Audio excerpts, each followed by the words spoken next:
तो नमस्कार दर्शक बंधु जय जगन्नाथ। आज नुआ वीडियो रे एवं मोर नुआ चैनल रे मु आपण मानकु स्वागत जनाउछि। वीडियोटी जदि आपनको भल लगे तेबे वीडियोटी को लाइक करंतु एवं एही भली वीडियो पाइबा पई चैनल टी को सब्सक्राइब करी बेल आइकन ऑप्शन टी को ऑल रे सेट करि दियंतु। तो आरंभ करिबा आज टॉपिक।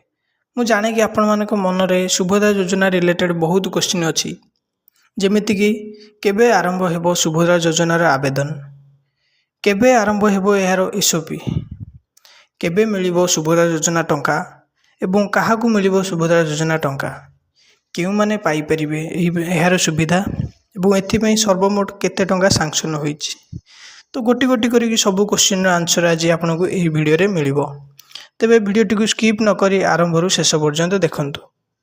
आपण माने जानिछंती कि बीजेपी इलेक्शन टाइम रे अनाउंस करथिला जदि से ओडिसा रे शासन करे तेबे से ओडिशार प्रत्येक महिला को 50,000 लेखाएं कैश भाउचर देव।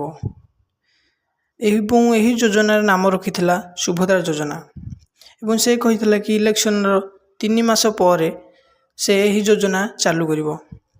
किंतु आ मिशन शक्ति सचिव श्रीमती प्रभाती परिड़ा कहिले कि एही योजना सेप्टेम्बर 17 तारिख रे चालू हेबो, अर्थात आमर प्रधानमंत्री नरेंद्र मोदी को 75तम जन्मदिवस रे यह आरंभ हेबो।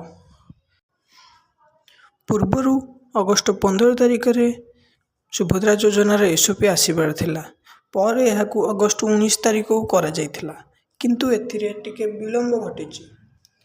तो एथिपई एक चिठी आसीछि देखंतु। स्थानीय सांसदों उपस्थिति रे विभिन्न समाजसेवी एसएचजी